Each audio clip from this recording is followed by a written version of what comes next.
Good morning, everyone. Thank you for joining us on our webinar, What's Your HIPAA IQ? There's no audio or videotaping allowed, and any unauthorized reproduction, dispensing, forwarding, or copying of this target coding presentation is illegal. My name is Natasha. I'm the Executive Director here at Target Coding, and I will be your presenter today. I am the Director of HIPAA Compliance Services, Credentialing Advisor to nationwide providers, seminars, event coordinator, expert in staff training to thousands of CAs, chiropractic assistant for 4 years. I was a chiropractic office manager for 3 years, and I'm a licensed massage therapist. I'd like to also tell you a little bit about Dr. Kotlar. He's the president of Target Coding. He's a certified professional compliance officer, certified billing and coding specialist. He's certified in CPT, ICD-10, HCPCS coding, Medicare, and HIPAA compliance as well. He's a contributing writer to numerous publications and journals. He's authored 10 compliance and documentation training manuals. He's a guest speaker at many state association conferences. If you'd like to have him come speak at your state association, please let us know. We would love to come speak there, or let your association know to contact us. Dr. Kotlar is also very unique because he's a chiropractor and he's also certified in billing and coding. So this gives him a unique perspective when teaching, when helping not only target coding members, but when he's also doing consulting. All right, so what's your HIPAA IQ? Today we're going to be going through about 10 questions, and we're going to do a little question and answer type thing. This is a good way for you to test yourself. If you get all 10 right, you're doing amazing. If you only get half right, then we definitely need to talk. You can give me a call and we can do a little consultation, but it's important that you stay up on top of HIPAA. It's constantly changing and growing, as well as some states have state-specific requirements as well. So if you have questions about that, you can always contact me too. All right, let's get started. First question, when can we say we are HIPAA compliant? Well, I get this question very often, and even though there's no definitive answer to this, however, the Office of Civil Rights does consider a practice or organization HIPAA compliant if they make a good faith effort to do these items. Having a security analysis and at least performing that once a year, having a risk management process, having policies and procedures in place that outline the requirements and show that you have specific ways to protect the patient health data. You should have business associate agreements in place. All staff should be trained on HIPAA compliance, and you should be documenting and having evidence to show that you are fulfilling the policies and procedures that you have implemented. What are explicit HIPAA requirements? So there are 3 requirements by HIPAA, and they call them safeguards. These safeguards are physical safeguards, there's administrative safeguards, and technical safeguards. You should be adhering to these. When you do a risk assessment, normally you can hone in on where those deficiencies are and then go ahead and make any adjustments to any items that might be having issues. So if you have some issues with the physical access to the building, or the way things are laid out in your building, or maybe you have a server room that's not secure, or in the administrative arena, if you don't have policies in place to ensure proper procedures, or in the technical arena, maybe you don't have you haven't done a vulnerability scan, or you haven't checked your systems for patches that are missing, things like that. So you want to definitely do a risk assessment to analyze each one of these, but these are required by HIPAA. Okay, next question. Who do I need a business associate agreement with? Okay, so you need a business associate agreement with anybody that would be sharing or having access to patient health information or is transmitting protected patient health information. So who could that be?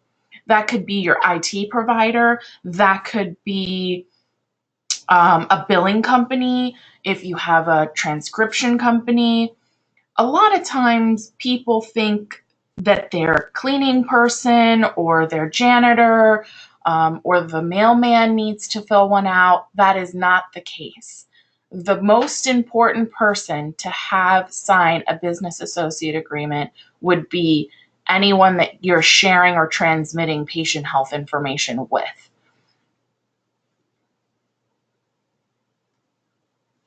Do I need to retain my employee?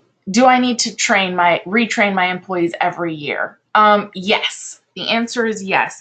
You want to make sure that your staff are up to date with HIPAA, understanding the policies that you have in place, what are the protocols related to those policies, and also in this ever-changing arena that we live in with technology, staff need to understand how to hone in on things like phishing emails and other things that come up, that as technology changes, that they understand how to protect your practice. One of the top ways that, practices sometimes become vulnerable is actually because the staff unknowingly does something. So you definitely want to make sure that staff are being trained, that you're logging that training so that you can show HIPAA that you're completing that every year.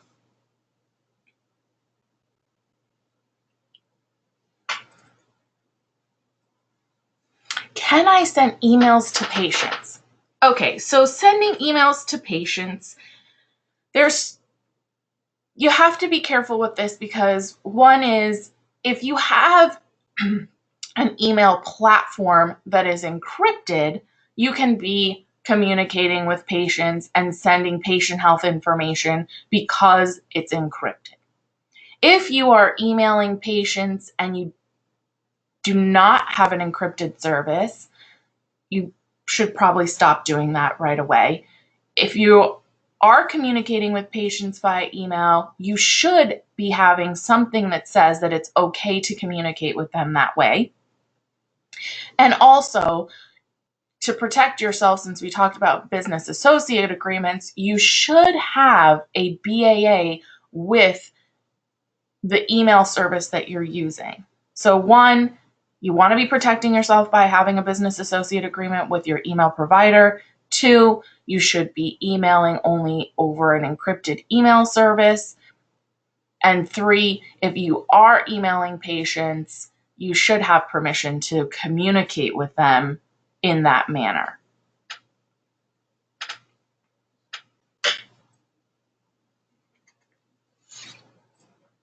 All right, is ransomware a reportable breach? Well, it is possible that it's a reportable breach, but an investigation of what happened needs to occur first. So most of the time, you'll have to contact your IT provider to check and help you detect if anything has even been obtained by the person has your computers, has hacked into your system, and what have they been able to get a hold of. A lot of times these ransomwares will shut down whole systems. I've been in offices where it can get a hold of all the computers and infect all of them at once. But before you can say that you've had a breach or that it's a reportable breach, first you have to have an investigation. Your IT provider will be able to give you a report to see what has been obtained a lot of times, and then you'll go from there. But make sure that all your systems are patched to prevent something like this. Have a vulnerability scan done minimum once a year so that you know that your systems are protected. And also, you can help avoid this by having staff when they are taking their training, understanding what are phishing emails, what not to open, how to detect these things before they happen so that you don't get yourself in a situation where you do have ransomware. Not only is it costly to fix these computers, it can be costly if you do have a breach, because now you have to report the breach and you could, be subject to fines, but also, just the hassle that you have to go through as an office. I've seen offices, it's a horrible thing to come into work and be locked out of your computers and have no way to function when you come into work because of a ransomware attack. So, definitely take the steps to prevent something like this from even occurring. Okay, what is the difference between a security incident and a breach? All right, so first, every office should have a security officer or a compliance officer. That person, if they suspect that somehow EPHI or other or electronic patient health information was disclosed to in an unauthorized fashion, then that starts as a security incident. Then a process has to take place in order to dig deeper, and you have to investigate the situation to know if it's a breach. Now, HIPAA lays out some very specific information about a breach. You can visit their website. I have the link up on the screen for you, but you definitely want to make sure that you document the incident and then decide based on the evidence if you have a breach or not.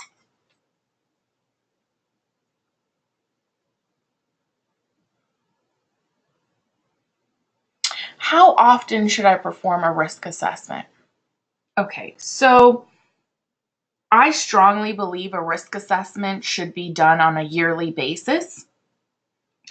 HIPAA regulation allows organizations to perform a risk assessment on a frequency they deem appropriate. However, I have seen that if you have large gaps in time where you're not doing a risk assessment, it doesn't look good to HIPAA that you are not being consistent with your risk assessment. It's giving you a risk assessment is really analyzing what you're doing currently, what you have accomplished, and then allowing you to hone in on things that you still should be striving towards to fix. So, no one's going to be 100% perfectly HIPAA compliant, but we have to always show that we're striving towards that and we're striving towards being HIPAA compliant. The only way to really do that is to have a risk assessment in place, analyze that, and then have some type of work plan built out to know where you need to concentrate on and what you need to do to make corrections. Many times I have offices that will do a risk assessment and then wait years and years. And what happens is it's very hard to remember from this year to next year, maybe some changes that you made. Maybe you implemented a new software. Maybe you guys got rid of the way, maybe now you don't have a server and you've switched to cloud-based. So if you're not analyzing these things on a yearly basis, what happens is then that work plan or becomes overwhelming because now you have so many things that you need to address instead of just doing it yearly and maybe having 1 or 2 or 3 items that you need to address that year and then continue to the following year. So I strongly suggest that. Also, depending on the type of practice you have, if CMS is requiring you to perform certain things, or if you're part of any special programs like the diabetes prevention program and things of that nature, you have to perform one every year. So basically by de facto, you would have to anyway.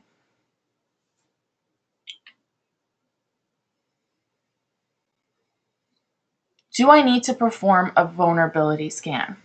Okay, yes. Identifying technical vulnerabilities is required by the HIPAA security rule.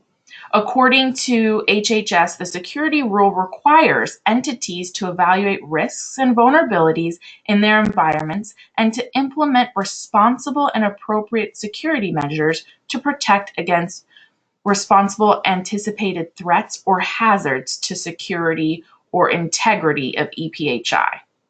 So, even though HIPAA does not specify the frequency in which you should be performing a vulnerability scan, it is important that you evaluate based on your practice and speaking with an IT provider how often you should be performing one. I say minimum once a year. If you can do one more often, great.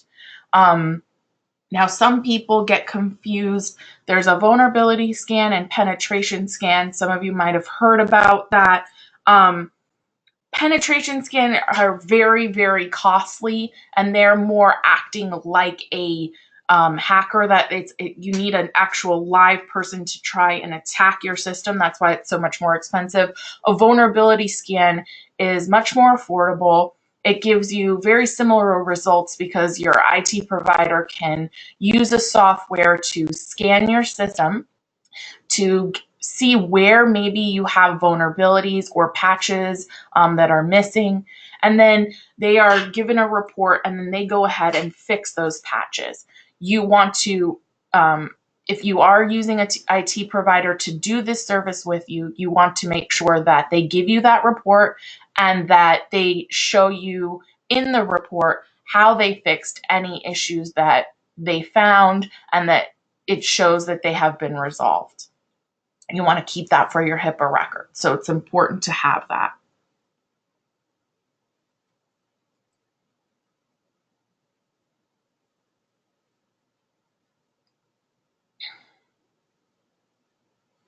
Do I need to encrypt my laptop? Okay, so it's not required by HIPAA to encrypt your laptops or anything really, with the exception of email if you're communicating, using email to communicate. But the thing with having laptops encrypted and the reason it's recommended so highly by HIPAA consultants is because it's kind of like your get out of jail free card, so to speak. If a laptop is lost or stolen and it's encrypted, then you don't have to worry about reporting it or dealing with, the repercussions. If it isn't, then it makes you, more vulnerable. So I recommend highly that offices encrypt laptops. It's probably one of the top things, that gets lost or stolen out of all items. Also, sometimes offices will say to me, well, we have a laptop, but everything that we access is on a cloud, so we don't feel that we need to encrypt it. Well, now if the laptop is lost or stolen, you have to be able to prove to HIPAA that there was no patient health information on that laptop. How are you going to do that if you're not in possession of it any longer? A. B. You don't know what could be downloaded potentially in the background or being stored on the actual computer. Even though you're accessing information cloud-based, sometimes systems do download information, and if you don't know for sure, there's no way to prove that. So to be safe across the board, my recommendation is that you encrypt, because since encryption offers, safe harbor, it's worth it. So how do you guys feel you have done so far? If you think that you have not gotten any of these questions right, feel free to reach out to me. I'm happy to help you.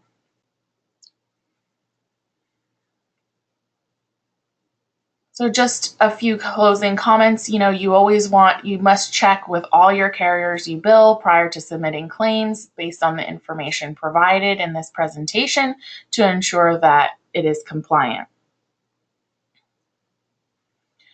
Target coding offers a wide range of services, but before we get into any of that, I wanted to let you know, since today is Valentine's Day, I decided I want to offer you guys a gift. So definitely stay on till the end after questions and answers, because I have 3 special gifts for you guys in honor of Valentine's Day that I want to give to everybody. So we'll get to that right at the end of questions and answers. Also, if you have any questions, you can go ahead and start sending them through your control panel. So Target Coding offers webinars, seminars, videos, on-site consulting, membership programs, hourly consulting, which a lot of people don't realize we do have hourly consulting program. We offer patient forms, letters and templates, HIPAA compliance program, Medicare compliance plans.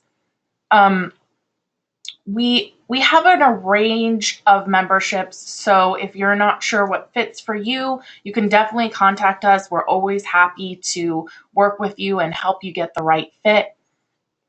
We have different services that offer on-site training, one-on-one consulting, audit prevention. So we have a wide range of products. Also, our seminars and webinars do have CE credits for a lot of them. So if you're needing to get that license renewal docs, you can definitely get CE credits. Also, if you're a CCPA, you can get credits if your state requires you to have CE credits as well.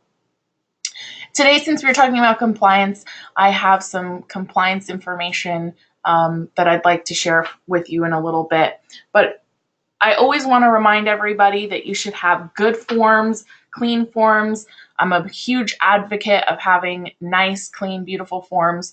Target Coding offers a forms pack. It has lots of great forms in Microsoft Word, so you can customize them. You should also have good HIPAA forms. Every office should have forms like a notice of privacy practices, authorization to release information. All of these are important forms to have, and you should understand them as well. Besides the HIPAA forms that are included in that forms pack, these are all the forms we offer. If you want more detailed information, you can always visit us on targetcoding.com, and you can see all the forms that we have available with this package. Our Target Coding Guidebook is probably one of my favorite products. I've loved it since before I came to work at Target Coding. I probably love the cheat sheets the most. It's probably my favorite thing that this book offers. But one of the great things about this book is it includes this clinical testing and findings to support your common ICD-10 codes. It's a great little way to make sure that you're doing what you're supposed to be doing. Also, I love that the book is set up in a way to really help you make sure you're pairing things correctly. So I like that it gives you the CPT code, it gives you the clinical rationale, what you should be having in your SOAP notes, and then it gives you the ICD-10 codes that relate to that CPT code. So it really makes sure that you're maximizing and your reimbursement, but also really pinpointing those diagnosis codes to the appropriate CPT code. This is my favorite form. I've loved it since the book has included it. I used to actually copy this onto the back of our routing slip in our offices. It was a great way for me to get the diagnosis codes from the doctor right away, and I didn't have to, track him down at 7 o'clock at night for a new patient diagnosis or a re-exam diagnosis. And it was easier on the doctors, just quick check off on a sheet and hand it in. So we're going to be having a seminar at sea, so definitely come sail away with us. We do have some, I believe there are cabins still available. So you know, I know the ship is almost sold out, but if you need to get away, you need a little vacation, definitely come join us on the ship. We also have some other seminars coming up. We're going to be heading to Boston. That's 12 CE credits. We're going to be heading to New York, Florida. So there's a lot of opportunity to get CE credits. Well, this is our favorite acronym here at Target Coding. Do you SWAN? Do you sleep well at night? And this program I really like because it's perfect for an office that really just wants to kind of get a little health checkup, make sure you're doing things right. It gives you kind of like a mini audit and then a report of findings. So the nice thing is someone is going to evaluate what you're currently doing, show you where maybe any deficiencies are, how to correct them, and then it allows you to have a roadmap to move forward. So if you're ever questioning yourself or you're not sure, am I doing things right? Or is there a way that I could maximize my reimbursement? Or do I need to update my forms? Or could my documentation be better? This is a perfect program for that. So today we've been talking about HIPAA and, you know, HIPAA is its own thing. It's protecting patient health information. But also Medicare requires you to have a manual and a procedures in place as well. And OIG requires you to have that. And what that is, it's to prevent fraud and abuse, essentially. So you should be having some type of policy manual in place. Target Coding does offer a service where we'll customize your billing and coding or your Medicare compliance manual for you. It's a great way to just make sure that you have everything that you're supposed to have. And we also have a HIPAA compliance manual, but it's more than just a manual. Our program is, I say, it's our concierge HIPAA compliance service, because really we are working with you hand in hand, going through the whole HIPAA process for an entire year from A to Z. I help you with your comprehensive risk analysis. I create a report and an action plan. We work on that action plan together. I have a cloud-based portal to keep everything organized and nice for you. Yes, you do get a hard copy manual as well, but you know, everything is nicely organized in the portal. It allows for staff to go in and get trained and for tracking.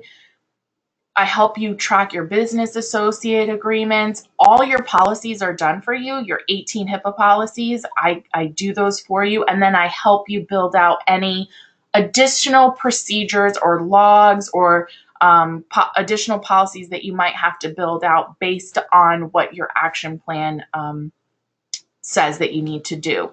Also, for a limited time, we're including with our HIPAA compliance program, our OIG and Medicare compliance manual. So this is a perfect time to get your compliance overall taken care of. So if you want a free consultation or you have questions on HIPAA compliance and what best fits you, definitely contact us here at Target Coding. I'm happy to go through everything with you and guide you through the process.